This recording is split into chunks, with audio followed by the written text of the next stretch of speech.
नमस्कार, आपके साथ मैं हूं साक्षी जोशी।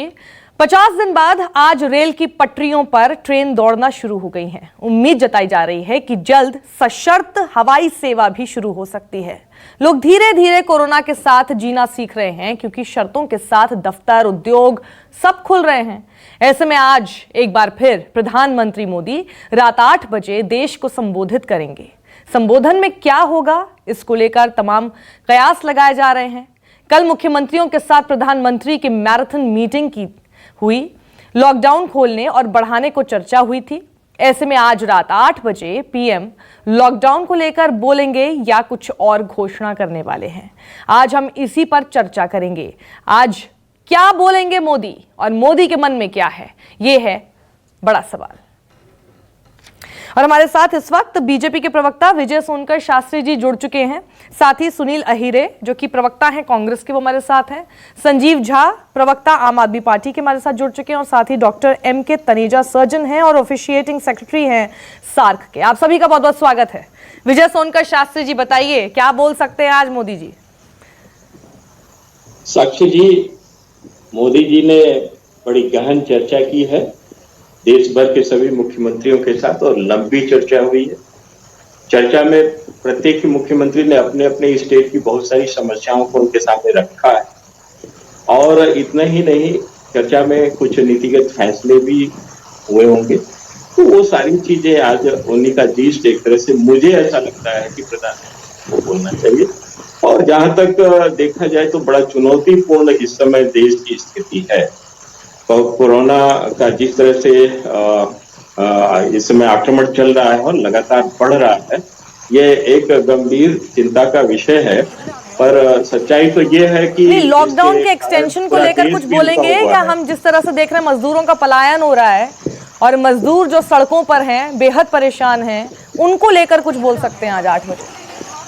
देखिए, बिल्कुल मुझे ऐसा लगता है कि ये जो माइग्रेंट वर्कर्स हैं, इनकी बड़ी समस्या है और पूरे देश भर में इनको देखा जा रहा है। खासतौर से मुंबई में जिस तरह से इनकी बड़ी संख्या थी और वहां पर उनको जो वातावरण सामाजिक मिलना चाहिए नहीं मिल सकने के कारण ये लोग बड़ी तेजी से वहां से निकले हैं और देश भर के विभिन्न भागों में जा रहे हैं। और इतना ही नहीं, अन्य अन्य जगहों से भी निकले हैं, जयपुर से निकले हैं, बेंगलोर से निकल रहे हैं और बहुत सारी ट्रेनें भी चलाई जा रही हैं उनके लिए। पर ये एक खतरनाक देखा जाए तो स्थिति की तरफ संकेत है। पर फिर भी देश रुका हुआ है और देश को इतनी आसानी से नहीं रुकने दिया जाना जाएगा। तो इसको एंटिसिपेशन शुरुआत में नहीं कर पाए। सुनील अहीरे, क्या जो शुरुआत में मजदूरों को लेकर बोलना चाहिए था, क्या आपको लगता है कि आज जाकर शायद देश के प्रधानमंत्री 8 बजे बोलेंगे? बिल्कुल, ये जो पॉलिसी इन्होंने एडॉप्ट किया है मजदूरों को लेकर हो या कोविड को कंट्रोल करने को लेकर हो, वो टोटल आप देखेंगे कि मिसमैच और पूरी खिचड़ी पकाई हुई इन्होंने। अभी इनको एडमिनिस्ट्रेटिव जो फेलियर है, उनका जो विजन है, वो पूरे जनता के सामने आ गया है। मोदी सरकार की जो सच्चाई है वो ये 2 महीने में इनका जो विकास, इनको जो बड़ी बड़ी बातें हैं, वो सब लोगों के सामने आ गई है। और आपने देखा कि ऐसे लोगों को, मुझे मेरे जैसे व्यक्ति को तो विजय जी एक एक करके बोल लेते हैं, क्योंकि जो मीटिंग हुई थी उसमें तो खुद ही प्रधानमंत्री ने सभी राज्य सरकारों को बोला कि आप सब बहुत अच्छा काम कर रहे हैं। तो मुझे लगता है यहाँ पे शायद राजनीति ना करें, क्योंकि कल की बैठक में प्रधानमंत्री खुद कह चुके हैं सभी राज्य सरकारों को कि आप लोग ने अच्छा काम किया।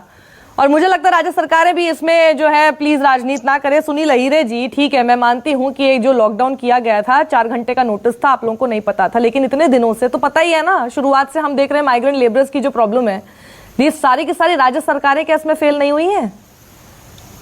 देखिए, राज्य सरकार का इससे कोई लेना देना नहीं। जब सेंट्रल इमरजेंसी डिक्लेयर हो गई तो सारे पावर्स जो है मोदी सरकार ने अपने हाथ में लिया। क्यों नहीं है सुनील अहीरे जी? रेलवे जो है, आप मजदूरों को तो चाहते हैं कि आपके राज्य में आकर काम करें, आप मजदूरों को चाहते हैं कि यूपी, बिहार, झारखंड से आ जाएं, सारे के सारे जितने भी आपको तमाम बिल्डिंग्स बनानी हो सब काम करें, तब आपका बड़ा नाता होता है उन लोगों से।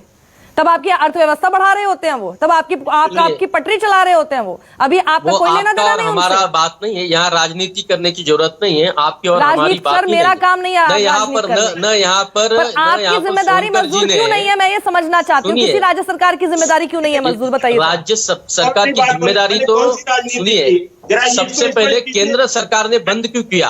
रेलवे बंद ही नहीं करना चाहिए था। जब 500 लॉकडाउन नहीं होना चाहिए तब आपने बंद किया, और जब 70,000 केसेस पहुंच गए तो आप खोल रहे हैं। सुनील अहीरे जी, पॉलिसी आपने अपने ही पंजाब के मुख्यमंत्री कैप्टन अमरिंदर सिंह को कल बोलते हुए सुना है? उन्होंने कहा है कि मैं लॉकडाउन के फेवर में हूं, मैं चाहता हूं कि स्ट्रिक्ट लॉकडाउन हो।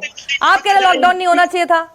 नहीं, मैं ये नहीं कह रहा हूं कि लॉकडाउन नहीं होना चाहिए था, बिल्कुल लॉकडाउन होना चाहिए था। जितने भी लोकल ट्रेन है वो बंद होनी चाहिए थी, सारा कुछ बंद होना चाहिए था। लेकिन जो स्ट्रैंडेड लेबर्स है उनके लिए जो ट्रेनें, जो दूर की ट्रेनें हैं वो मुफ्त होनी चाहिए। आज वो आपके देखिए बातें बिल्कुल ठीक है। मैं संजीव झा लेना चाहती हूँ आपको। संजीव झा, क्या आप ये बात बोल पाएंगे जैसे कि सुनील अहीरे कह रहे हैं कि राज्य सरकारों की कोई जिम्मेदारी नहीं थी मजदूरों को लेकर? और क्या इसी मुद्दे पर आज प्रधानमंत्री मोदी को बोलना पड़ेगा रात 8 बजे? थी और जब ये डिसीजन लिया गया वो इमरजेंसी डिसीजन था, जिसमें हो सकता है कि बहुत सारी प्लानिंग नहीं हो पाई। मैं मानता हूँ कुछ कमियां रह गई। आज हम रेट्रोस्पेक्टिव सोचते हैं तो लगता है ये नहीं होना चाहिए, वो होना चाहिए था। लेकिन मुझे लगता है कि ये कोई प्लान तो नहीं था कि सारी प्लानिंग हम पहले से कर लेते। तो कुछ गलतियां भी हुई, तो उस गलतियों को मुझे लगता है कि अभी देखने का टाइम नहीं है। मुझे लगता है कि सभी राज्य सरकारें और प्रधानमंत्री जी के नेतृत्व में ये 1.5 महीने पूरे देश बहुत मजबूती से इस लड़ाई को लड़ा है, एक सही कोऑर्डिनेशन के साथ लड़ा है। लेकिन मैं ये मानता हूं कि जब आज प्रधानमंत्री जी बात करेंगे तो इस 1.5 महीने में जो कुछ भी कमियां रह गई हैं या लगता है जो और ठीक हो जाना चाहिए, शायद उस पर बात करें। जो आपने इंडिकेट किया मजदूरों की समस्या जो है वास्तव में वो बहुत बड़ी समस्याएं हैं, तो उसको कैसे रोका जाए, इसलिए सभी राज्य की सरकारों ने, सभी राज्य के मुख्यमंत्रियों ने ये कहा भी है कि किस तरह से हम अपनी इकोनॉमी को नॉर्मलाइज करें, कैसे अपने इकोनॉमी को धीरे धीरे से खोलें, किस तरह से हमें कोरोना के साथ हमें जीने के तरीके इख्तियार करने पड़ेंगे। आपको याद होगा कि दिल्ली के मुख्यमंत्री अरविंद केजरीवाल जी ने 4 मई को ही कहा था कि हमें कोरोना के साथ जीना पड़ेगा। 9 तारीख को ज्वाइंट सेक्रेटरी हेल्थ ने भी माना कि अब हमें कोरोना के साथ जीना पड़ेगा। तो हो सकता है कि प्रधानमंत्री जी इस पर भी बात करें कि किस तरह के कोरोना के साथ साथ हमें अपने इकोनॉमी को भी आगे बढ़ाना है, दोनों को किस तरह से आगे चलाना है। मुझे लगता है उस पर बात करेंगे, क्योंकि कोरोना के साथ साथ अगर लंबा लॉकडाउन चलाते रहे तो एक दूसरा मॉन्स्टर और न तैयार हो जाए जिससे हम लोगों का शिकार होना पड़े। थोड़े ज्यादा ऑप्टिमिस्ट हो गए लग रहा है। विजय सोनकर शास्त्री जी, संजीव झा थोड़े ऑप्टिमिस्टिक नहीं हो गए? बोल रहे हैं कि शायद जो कमियां रह गई उसके बारे में भी बात करेंगे, क्योंकि मैंने तो कभी किसी सरकार को कमियों के बारे में बात करते कभी नहीं देखा, चाहे राज्य सरकार हो चाहे केंद्र सरकार। देखिए साक्षी जी, इस समय कोई कुछ भी बोल ले, मैं कुछ कमेंट नहीं करना चाहता हूं। मैं बिल्कुल राजनीतिक बात नहीं करना चाहता हूं। मैं तो ये बतलाना चाहता हूं कि आज प्रधानमंत्री जी जो भी बोलेंगे, मुझे ऐसा लगता है कि उनकी जो प्रायोरिटी है कि हमको लोगों के जीवन की रक्षा करना है और हमको देश को भी बचाना है, इसी के इर्द गिर्द उनकी बातें होंगी। और इसका फीडबैक, इसका आधार जो होगा प्रदेश के मुख्यमंत्रियों द्वारा जो तमाम समस्याएं चुने हैं उसी का आधार होगा। तो हमको कैसे बच के रहना है, बचा के एक दूसरे को रखना है, इसके ऊपर शायद बात हो सकती है। डॉक्टर एम के तनेजा हमारे साथ है, सर्जन है, ऑफिशिएटिंग सेक्रेटरी हैं साक के। डॉक्टर एम के तनेजा, आप एक सर्जन हैं, आप डॉक्टर हैं, आप ये बात समझते हैं कि इस वक्त जिस तरह से कोरोना का प्रकोप फैला हुआ है उसमें क्या बातें पूरे देश भर को इस वक्त प्रधानमंत्री की तरफ से करनी चाहिए, क्या उम्मीद आप जगाते हैं? कि आज हमें 50 दिन बाद इन मजदूरों को वापस जाने की आवश्यकता क्यों पड़ी? पहली बात मैं कहना चाहता हूं कि हमने अन्न बांटा, हमने सब्सिडी बांटी, हमने बहुत सारी ग्रांट दी, सब कुछ किया, परंतु हम इस लेबर के मन में, हम गांव के किसान के मन में, हम सड़क पे चलते हुए मजदूर के मन में ये भाव नहीं जगा पाए कि आपको मास्क पहनना है अपने बचाव के लिए और अपने साथी के बचाव के लिए। मोदी जी ने यही तो कहा कि 2 गज की दूरी रखिए, ये भाव हम नहीं जगा पाए।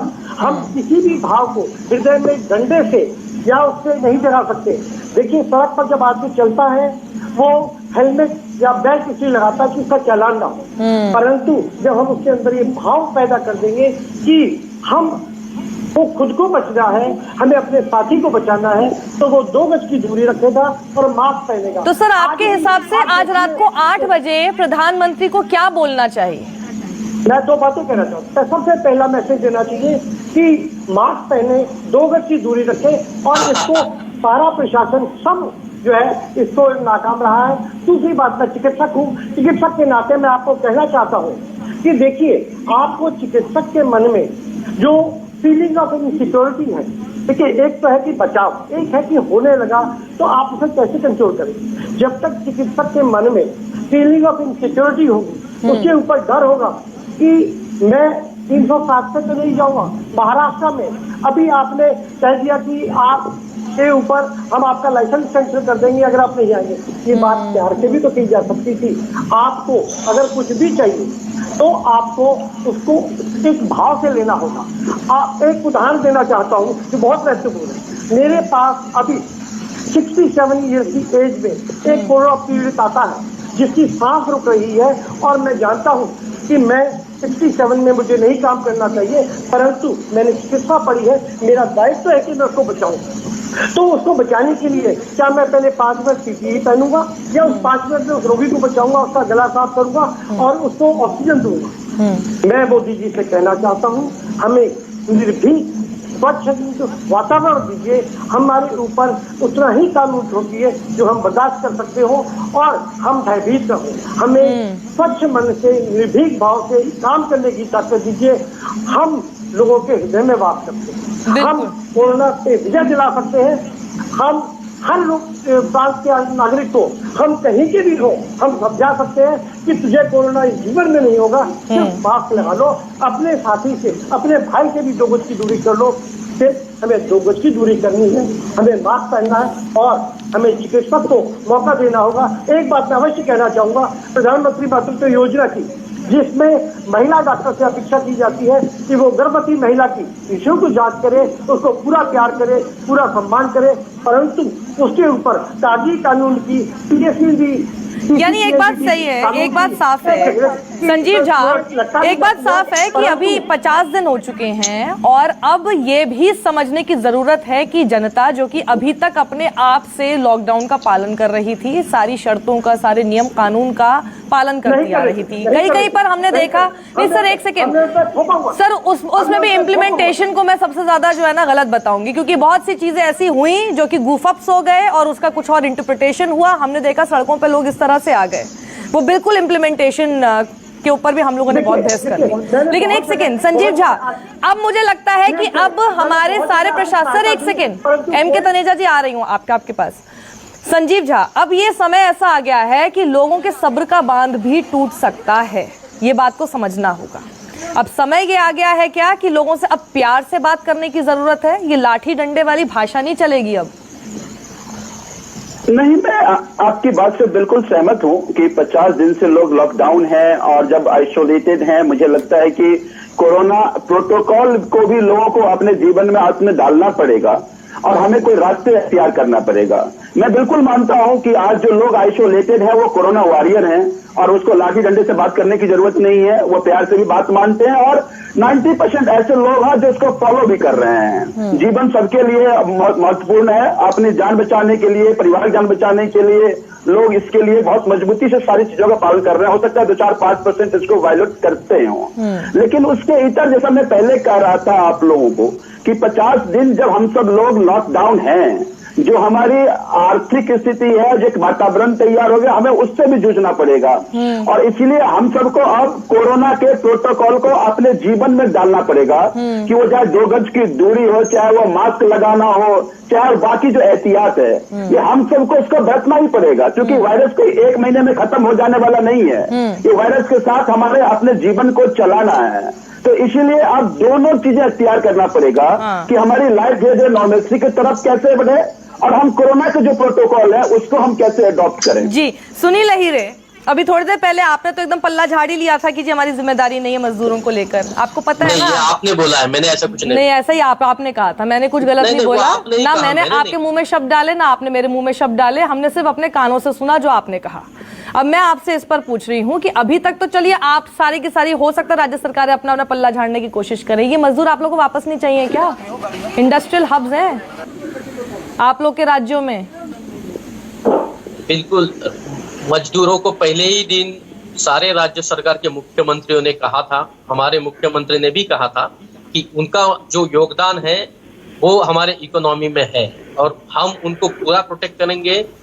5 लाख खाने के मील्स जो है दोपहर को देंगे। ये सारा राज्य सरकार ने जितनी व्यवस्था थी खाने पीने से लेके, महाराष्ट्र एक ऐसा राज्य था उन्होंने पहले दिन सब कुछ फ्री किया था, इवन टेस्टिंग। वो बात नहीं है, बात आज मोदी जी क्या कहने वाले हैं वो इम्पोर्टेंट है। मैं समझता हूँ कि मोदी जी ने आज इतने दिनों से राज्य सरकारों के जो पैसे रुका के रखे हैं, जैसे जीएसटी का पैसा था, आजकल सेंट्रल गवर्नमेंट सारे टैक्सेस खुद कलेक्ट करती है और डिस्ट्रीब्यूट करके सारे राज्यों को देती है। वो पैसा कई सालों से मिला नहीं है, वो उस साल का पैसा, क्योंकि राज्य सरकार का कोई इनकम है नहीं अभी। पहले ऑक्ट्राई और ये सब सेल्स टैक्स से आता था, जीएसटी है अभी। तो आज लाखों करोड़ रुपए टैक्सेस जो है पेट्रोल को बढ़ा कर सेंट्रल गवर्नमेंट ने लगभग 20 लाख करोड़ रुपए जमा करके रखे। अभी सेंट्रल गवर्नमेंट को यूएस से भी कई बिलियन डॉलर्स का मदद आया है। पीएम केयर फंड में कई बिलियन डॉलर्स की हमारे जैसे आपके जैसे सभी लोगों ने मदद की है। उस पैसे का हिसाब आज मुझे लगता है प्रधानमंत्री देंगे, आज जनता को बताएंगे कि वो कैसे उस 25 राज्यों में उसका डिस्ट्रीब्यूशन करेंगे और किस तरह के वो सारी चीजें आज अपेक्षा है। विजय सोनकर शास्त्री जी, आप मुस्कुरा क्यों रहे हैं? क्या आपको लगता नहीं कि ये सारी बातें केंद्र सरकार को कहनी चाहिए थी, बतानी चाहिए थी, पब्लिक फोरम में रखनी चाहिए थी, या फिर आज रात 8 बजे मोदी जी बता दें? नहीं साक्षी जी, ये सब बातें तो क्लियर है, ये तो तैयारी करके नहीं आए हमारे, इसलिए सब बातें नहीं राज्यों के पास पैसा नहीं है सर, ये तो रियलिटी है ना।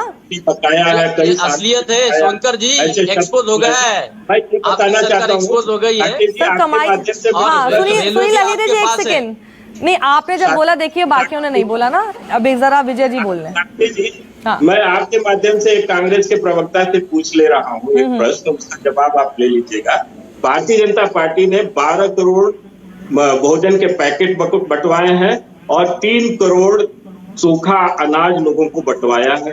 करीब 1.5 करोड़, सुन लीजिए 1.5 करोड़ जितना काम वो कर रहे हैं, मास्क बंटवाया है, कर रहे हैं, जितना काम यहाँ के एक्स एमएलए एमपीज कर रहे हैं वो बहुत कर रहे हैं, वो कम है, वो आपका काम नहीं है, आपका काम है, आपका काम है। विजय जी मतलब इसका मतलब साफ हो गया कि ये सारी बातें नहीं होंगी आज रात 8 बजे, जनता का टैक्स का पैसा। तो 8 बजे, अब एक बात बताइए मुझे, कहाँ गया वो पैसा?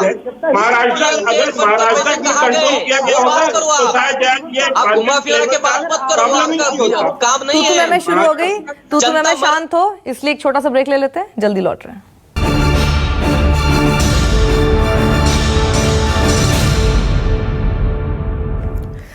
तो आज हम बात कर रहे हैं कि आज क्या बोलेंगे मोदी और मोदी के मन में क्या है। पूरा मेहमानों का पैनल हमारे साथ है। डॉक्टर एम के तनेजा, मैं इस वक्त आपके साथ आना चाहती हूँ। एक डर मुझे जो है मेरे मन में है, क्योंकि शुरुआत में अगर आपको याद हो, विजय जी आ रही हूँ एक सेकेंड, वही मैंने एक प्रश्न आपके माध्यम से पूछा था कि कांग्रेस पार्टी ने अभी तक पर्सनल पार्टी के लेवल पर क्या किया है। ठीक है, जरा जल्दी से जवाब ले लेती हूँ। बताइए सुनील अहिरे जी, क्योंकि आप भी पूछ रहे थे कि क्या किया है, तो आप भी बता दीजिए आपने क्या किया। उन्होंने बता दिया। आज सरकार किसकी है? आज मोदी की सरकार है। आपकी राज्य में भी तो सरकारें हैं। सरकार है, पहली जिम्मेदारी आपको लोग पूछ रहे हैं। पूछ रहे कि आपने जो आपने 20,000 करोड़ रुपया। सर ये देखिए, राजनीति तो मुझे नहीं करनी थी, इसलिए रहने दीजिए। सरकार की बात छोड़िए, पार्टी की बात छोड़िए। सर ये मेरे को राजनीति, मुझे ये वाली राजनीति नहीं करनी है इस वक्त, प्लीज मुझे नहीं करनी है सारी राजनीति। मैं डॉक्टर एम के तनेजा, मैं आपसे एक डर के साथ ये सवाल पूछना चाहती हूँ कि मुझे इस बात का डर है कि शुरुआत में जब पहली बार जब प्रधानमंत्री आए थे और उन्होंने कहा था कि हमें, जैसे महाभारत का जो युद्ध है वो 18 दिन चला था, हमें सिर्फ 21 दिन का ये युद्ध चलाना है और हमें इसकी चेन तोड़नी है। उसके बाद हमने लॉकडाउन एक्सटेंड जरूर किया, उसके आगे भी एक्सटेंड किया, लेकिन हमने साथ साथ रियायतें दी। ऐसा ना हो जाए कहीं कि धीरे धीरे जो रियायतें हो रही हैं लॉकडाउन के साथ, लोगों के मन में ये आने लग जाए कि जी हमने एक तरह से चेन को ब्रेक कर दिया है या हमने कोरोना को हरा दिया है, अब हम अपनी पुरानी वाली जिंदगी पर आराम से आ सकते हैं क्योंकि सब कुछ तो खुल रहा है। ये बहुत बड़ा डर है सर, क्योंकि आंकड़े ऐसा नहीं बता रहे हैं। पहली बार जब वो आए थे तब 500 ही केसेस थे, आज अभी तक 70,000 केसेस हो चुके हैं।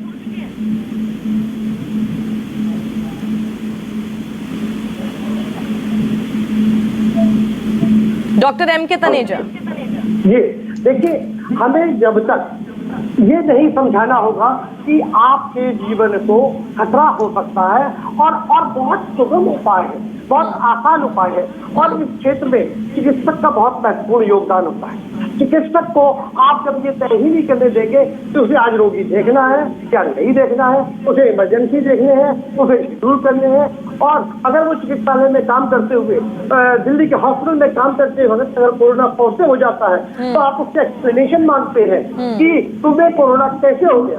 इस स्थिति में अगर हम चिकित्सक जो पूरे हिंदुस्तान में फैले हुए हैं, एमबीबीएस है, दूसरे चिकित्सक है, अगर हम उनको समझाएंगे कि घबराने की आवश्यकता नहीं है, बचाव करने की आवश्यकता है, बहुत खतरनाक बीमारी है, 13 लाख लोग अमेरिका में पीड़ित हैं, तो हम उन्हें समझा सकते हैं।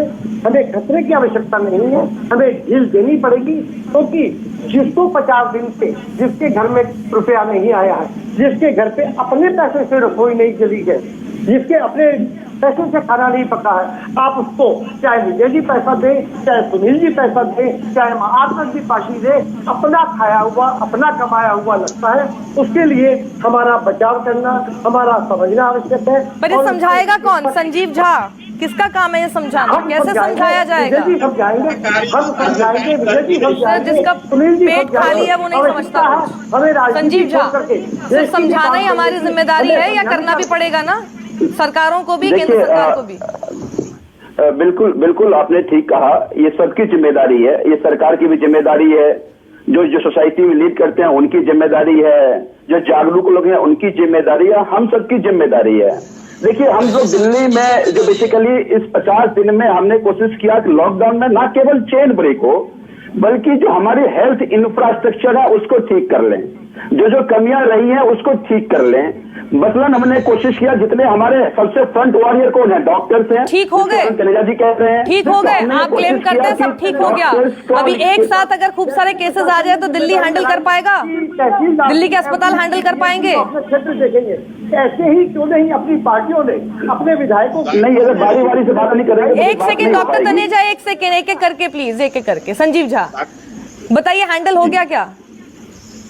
नहीं, मैं वही कह रहा था आपको कि जैसा मैं पहले कह रहा था कि इस 50 दिन जो लॉकडाउन एक्सटेंड हुआ या लॉकडाउन हुआ, इसका केवल पर्पस नहीं है कि चेन ब्रेक करना है, बल्कि हमारे लिए अपने हेल्थ इंफ्रास्ट्रक्चर को भी ठीक करना है, उसके इंफ्रास्ट्रक्चर को बढ़ाना है। मतलब इस 1.5 महीने में हमने कोशिश की कि हमारे पास क्वारंटाइन सेंटर सबसे ज्यादा हो जाए, बेड की अवेलेबिलिटी हो जाए, डॉक्टर्स के लिए प्रोटेक्शन हो।